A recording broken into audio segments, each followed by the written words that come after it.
السلام عليكم ورحمة الله. هنعمل الفيل الجميل ده الإليفانت من عجينة السكر بأبسط طريقة. لو أول مرة تشاهدني، اسمي أحمد عبد السلام يونس. أتمنى تشترك في القناة وتفعل زر الجرس. بننزل كل يوم فيديو جديد في كافة أقسام الحلواني: خبز، شوكولاتة، كيك، كل اللي تتمناه. قول بسم الله. أول حاجة أنا بدي حوالي 3 جرام CMC لكل 250 جرام عجينة. طبعا انت ممكن تزود وممكن تنقص حسب قوة CMC اللي هو التيلوز اللي موجود في بلدك، لان كل شركة بتعمل مواصفات خاصة. في نوع بيبقى 3 جرام زي 10 جرام من نوع تاني. بس باخد حتة العجينة وبعملها بيضة وبشكلها الشكل ده، وبجيب خلة سنان او شيش طاووق الخشبة اللي انا عاملها دي، ببلها ميه اهم حاجة عشان السكر يتماسك فيها وتبقى ثابتة، وبطلعها 2 سنتي اعلى من جسم البيضة عشان خاطر اركب عليها راس الفيل. بعد كده بجيب عجينة تاني واكورها واطلع منها الزلومة بتاعتها. طبعا انا مسرع الفيديو بالظبط، خد 26 دقيقة الفيل ده، فانا طبعا سرعت لكم الوقت عشان ما اضيعش وقتكم، لكن الفيديو بسيط. كل ما هناك انت تجيب عجينة السكر وتدعك فيها، لما تطرى بتضيف لها CMC وبعدين بتعجنها تاني لما تبقى ناعمة. اما تبقى ناعمة تكور البيضة اللي احنا عملنا منها الجسم، وبعدين تكور بيضة تاني وتطلع منها حتة زلومة زي اللي عملناها. بعد كده باخد عجينة تاني هعملها رول اللي هنقسم منه الرجلين والايدين بتوع الفيل.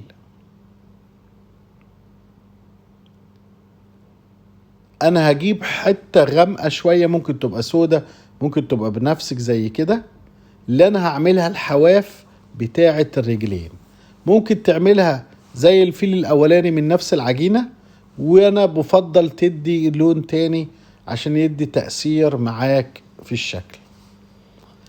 انا عملت رول صغير بنفس حجم الرجل وهنوريكم بنلزقه ازاي.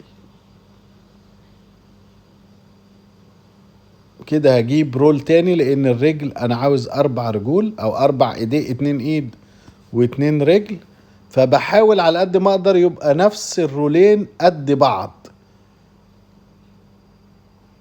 بعد كده بجيب حاجة اقيس بيها المقاس، عشان كل بجيب مثلا خلة سنان او خشبة او اعمل علامة بالكرتون واقطع عشان كل الاشكال تبقى في نفس المستوى.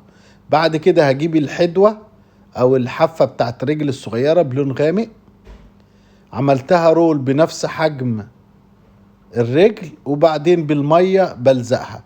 ممكن مية عادية زي كده، وانا افضل كوباية مية زي دي، معلقة شاي CMC اللي هو التيلوز، وقلبناه فيه واسيبها لتاني يوم، بيبقى عامل زي الجيلي او الغيرة وبيلزق افضل.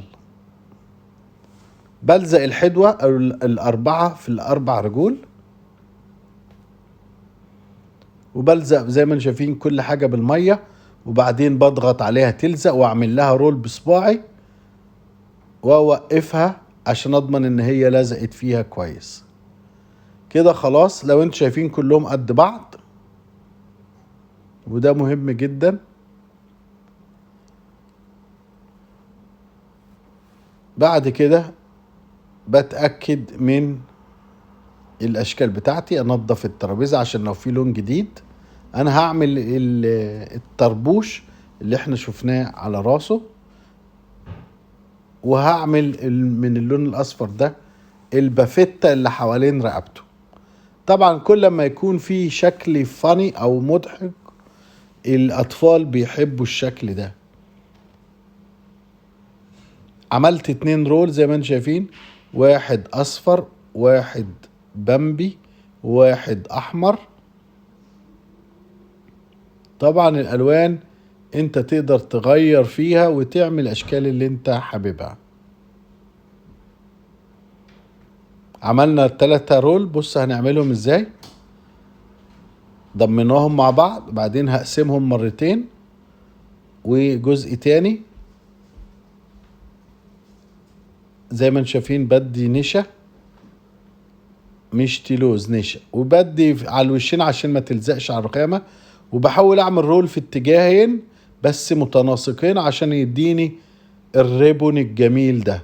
والريبون ده التكنيك ده نقدر نستخدمه في كذا حاجة، نعمل منه هدوم، نعمل منه جيب، نعمل منه فستان. الموضوع بسيط جدا. عملت البابيون زي ما انتم شايفين اهو، وبقطع الزيادة، وعشان تلزق بستخدم مية كده بظبط لان دي هينزل عليها راس الفيل. بعد كده زي ما انتم شايفين بضغط شكل بصباعي على اساس يدي نعومة ويلزق. وبعد كده بحدد الركبة بتاعت الفيل بظهر السكينة والفها، اعمل خطين. وزي ما انتم شايفين اعمل الحدوة كمان بعلمها من قدام. وادي بطط اول جزء فيها وهبله والزقه، واظبط الرجلين يبقوا في اتجاه واحد عشان يدي شكل فيه حركة. ممكن سنة رجل قدام وسنة رجل لورا. لفيت الكوفية او البابيون عليها، ظبطت وداريت لو في مشاكل في الرجلين. بعد كده هبدأ الطربوش او القبعة بتاعت الجوكر، هشيله هنقله بقى على طبق. وادي الفيل لون اصفر، بعمل كون او قرطاس، وبعد كده من النص بالظبط بتنيه، وبعمل التريحة بتاعت الراس واخليه فيه شكل جمالي متني.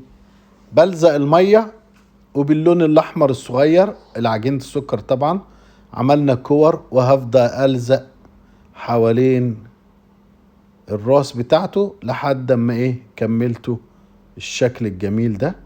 واحط جزء فوق كده يبقى عندي الطربوش. ببل مية الراس واركبها على جسم الفيل، بحدد الرجلين التانيين وببل مية والزقهم من تحت، واظبط رجلين اخليهم فيها حركة يا قدام الايدين بتوع الفيل، يا واحدة قدام واحدة ورا، بحيث يدي حركة ويدي شكل جمالي احسن. ادي عجينة تانية اللي هي نفس العجينة الزرقاء، هنعمل منها الودن. ممكن تعملها بنفس اللون، وانا افضل تحط حتة من لون تاني مثلا الاحمر الخفيف ده، وهفردهم طبعا الكورتين قد بعض على اساس اما اجي افردهم بفرد واحده يمين واحده شمال، واحده يمين واحده شمال، تطلع مدوره. بتني الحواف بتاعتها زي ما انتم شايفين. وكده بقى عندي الودن. هعمل نفس الطريقه في الودن التانية. ادي عجينه بيضه هنحطها تبقى العين، بس لزقت العين بتاعتي احط ميه على اساس تنزل في المكان اللي احنا حددناه للعين. والنن بتاع العين يكون لون غامق، ممكن اسود ممكن بني حسب ما انت تقدر تبدع. واعمل حتة كده اعمل له حواجب، حتة صغيرة بعملها بالرول. وزي ما انتم شايفين بلزق بمية. انا مسرع الفيديو، لا اتمنى تكونوا انتوا فاهمين. انا والله مسرع عشان ما ضيعش وقتكم. والتكنيك هو كل زي ما احنا قلنا، كل ما بتكرر التكنيك بتتعلم اكتر. انا بحط بنحط حتتين الالومنيوم، بعد دقيقتين بينشفوا واشيلهم. ادعي لامي وابي بالرحمة من قلبك، وشاهد بقية الفيديوهات.